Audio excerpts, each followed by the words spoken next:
Martin qui est avec nous. Bonjour Hortense. Bonjour Cécile, bonjour Patrick, bonjour tout le monde. Eh bien ça y est, oui. Il l'a dit Manu, le déconfinement c'est pas pour demain. Non, c'est pour le 11 mai. A priori c'est un lundi.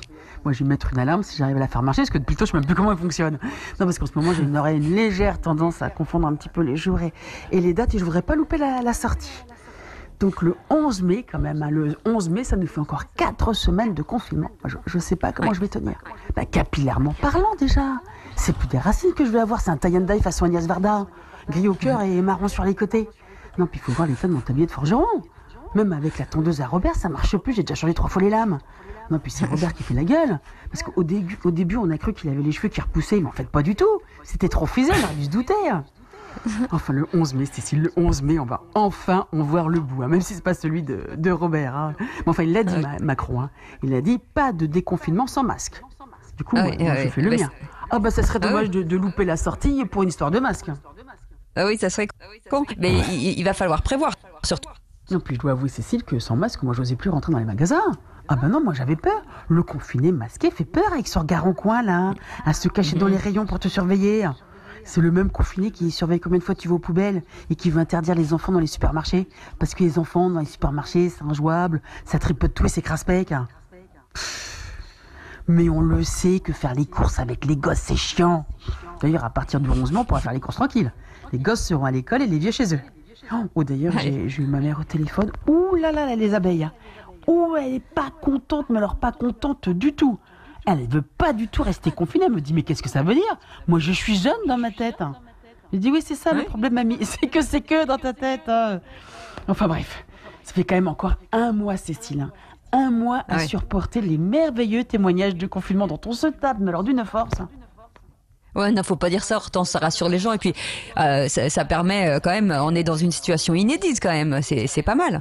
Ça rassure le confinement de Marie-Chantal, professeure des écoles dans le privé à Chantilly, et son mari Jean-Eudes, fonctionnaire international, qui nous raconte que c'est super de se retrouver enfin tous ensemble dans cette magnifique demeure familiale de Chantilly et de profiter enfin des uns des autres. Benoît, mon cadet, est rentré pour l'occasion de Boston, USA, où il fait un master en économie du droit social dans la finance.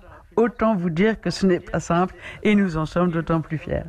Viens dire bonjour Benoît. Viens Benoît. Benoît, il est timide et il n'ose pas. Alors nous avons avec nous aussi Marie-Romaine, notre doyenne de 103 ans, à qui on doit tout et surtout cette magnifique maison, qui nous raconte le soir comment se passait son confinement à la commandanture pendant la Deuxième Guerre mondiale. C'est génial, c'est tout simplement génial.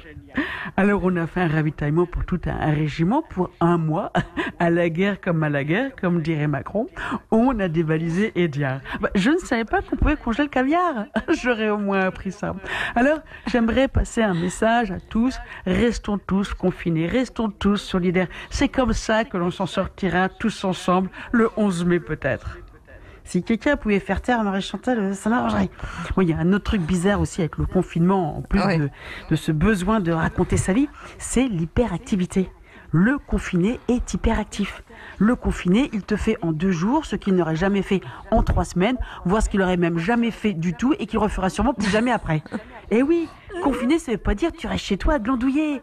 Non, confiné, ça veut dire 2 heures de sport par jour devant la télé, 1 heure de yoga dans ton lit, 30 minutes de méditation dans les chiottes, ça déplace ses meubles, ça apprend à parler à son chat, ça force ses enfants à jouer au Monopoly, ça cuisine 258 cookies qu'il prend en photo et qu'il envoie aux copines avant de tous se les enfiler. Oui, le confiné a besoin aussi de te montrer tout ce qu'il fait et toi t'es obligé de répondre ça a l'air super bon. Oh Cécile, vivement le 11 mai. Oui, je vous comprends Hortense. Merci beaucoup Hortense Diftin, et que vous pouvez retrouver bien sûr en podcast sur sudradio.fr.